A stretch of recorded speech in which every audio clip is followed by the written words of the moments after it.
Okay, we're live. All right, so tonight's demonstration exercise shenanigans, however you want to put it, is going to be the last class in the energy manipulation section. Basically, what's going to happen is we're going to go over what it feels like when someone just pulls in as much as they can without releasing. Just hold and hold and hold and hold and hold. And then finally push one good time. That way people can kind of see the difference in the flow of energy and directions and everything like that.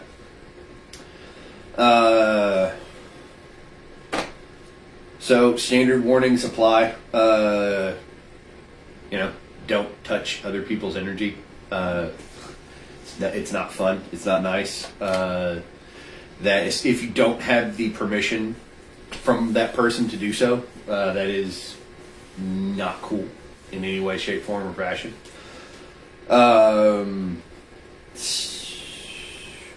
So when you're working with energy, that is a very personal part of yourself, and some people may be okay with random folks just reaching out and touching that. Some people may not, unless you're pretty familiar with that individual. You don't really know if they are or not. So it's always best to assume that it's not okay and then just ask. And if they say no, if they say, sure, yeah, I don't give a shit, then go from there. So standard warning for the energy manipulation in general. When you're doing this kind of stuff, it can tap into things that you may have had locked away, or you may have felt that you had under control and realized you don't have it under control as much as you thought you did.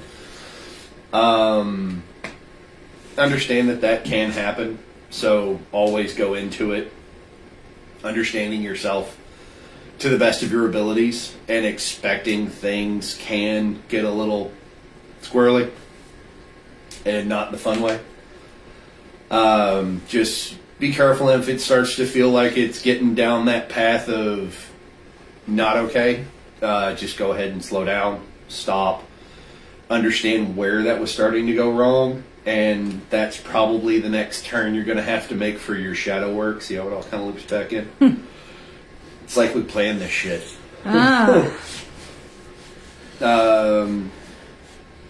So next up is next week. The shop is going to be closed all week. We are still going to have Witchy Wednesday, but it's going to be closed all next week because we will be headed down to Livingston for Polk County Pagan Market. It is on the 9th and 10th. The days the shop is going to be closed is the 5th through the 10th. Witchy Wednesday will still be a thing. It's going to be a grounding and protection class to shift from the energy work into our next set of classes. We do that because those are the core values. Yes. And a lot of times your longtime practitioners forget to do those things, and so it's always good to touch base back on it. And even though we do it as often as we do, we always learn something different each time we do it. Oh, yeah. It's not harping on the same thing every time. Like, for example, the next set of classes we're getting into, we're actually going to go into components for spells. So the 6th of next month is going to actually be going over the different components for grounding and protection, not just, this one thing. We're going to try and have a nice big array of components and talk about them and kind of where they come from, why are they used for this, touch into kind of the theoretical stuff behind why people started using it for this, that, and the other thing. Things like iron, red brick dust, salt, the whole array for grounding and protection. For protection spells. There's not enough time to cover all the components. Yes. So we're not intentionally leaving any of them out or saying any is more important than the others. We're just touching base on some. Yes, especially ones that we currently actually have access to. That's kind of the realm we're going to be working with.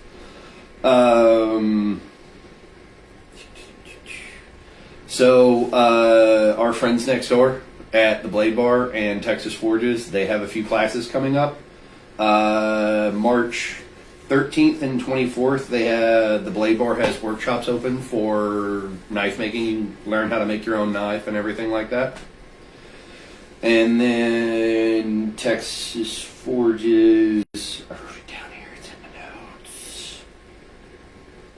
the notes.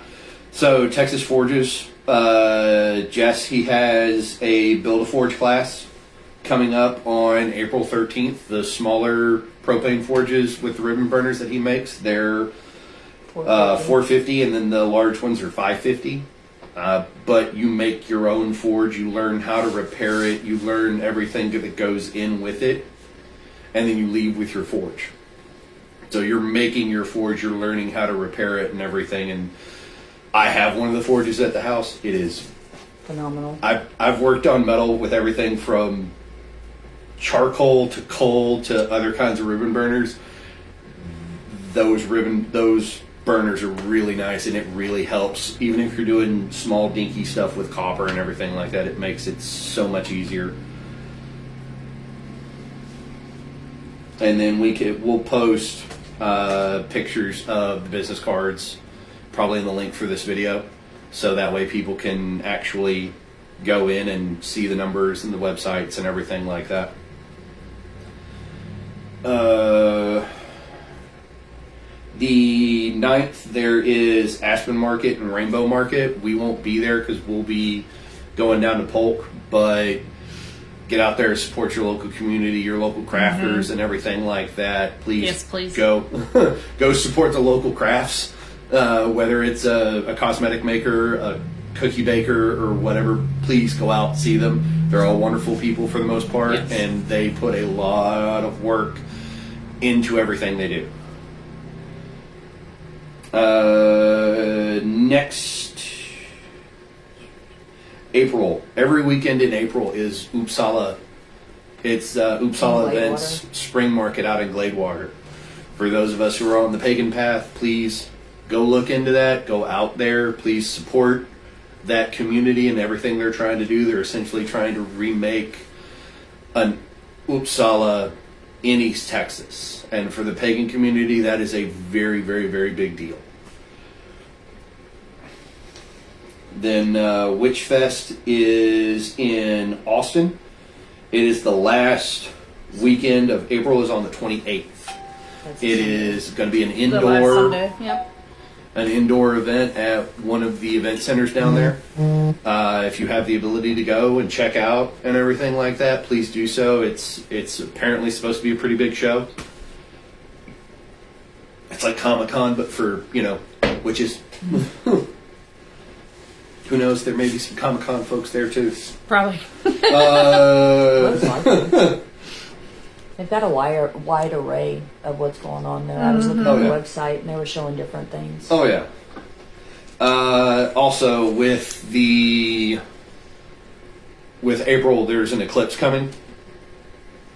It's going to be a full coverage eclipse this year in this area of the United States. Is actually in the path line for full coverage, so it'll be a complete solar eclipse. Fair of Champions out in Palestine. Please go to their website. Is having an eclipse event on April 8th. It has all the times and directions and everything like that. It's real easy to find. You just type in Fair of Champions, Palestine, Texas into your little Google Maps thing, and it will take you right to it. It is BFE. It is BFE completely, but it's an absolutely wonderful fucking place to go out to. It's really nice. The folks that run it, they're amazing. And if I understand correctly, when you buy the tickets, it comes with a pair of the Eclipse glasses. Yeah, and if it doesn't, I know Walmart and several gas stations are in the area are selling them. They're usually right when you walk in. They're $5. Yeah, they're like for 2 pairs. Yeah, it's like $5 for 2 pair. It's a pretty big deal because I think the last time we actually had a full coverage solar eclipse past this area was something like 80, 90 years ago, some shit like that. And the next one won't be till 2040. Yeah, and the next one's going to be 2040. For those of you who did not hear our friend in the background, So this is kind of a once in a rare kind of thing for us. So please, by all means, go enjoy. If you can't get out to an event, step outside of your office, step outside of your house, get you the glasses, and go check it out. It's actually really cool when it happens. Please, please, please, for the love of God, don't look directly at it with the naked eye.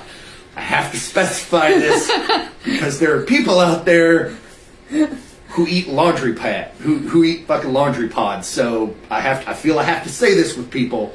Don't look at a solar eclipse without the glasses. Also, make sure the glasses don't have any scratches on them. Yeah. Don't do it. I know some of you out there now are like, oh, I'm going to do it. Challenge Don't. accepted. Don't. If you do it, I'm going to laugh. I'm not nice. I'm going to We'll all laugh. laugh at you. Loud. You can also use a welding hood. Yeah. Welding hoods, welding goggles, things like that. If you already have those, you don't have to go buy the glasses. Just, talk to your local welder. Grandpa. So I think that is pretty much everything that we were going to go over for shows, our warnings for tonight's demonstrations, and everything like that.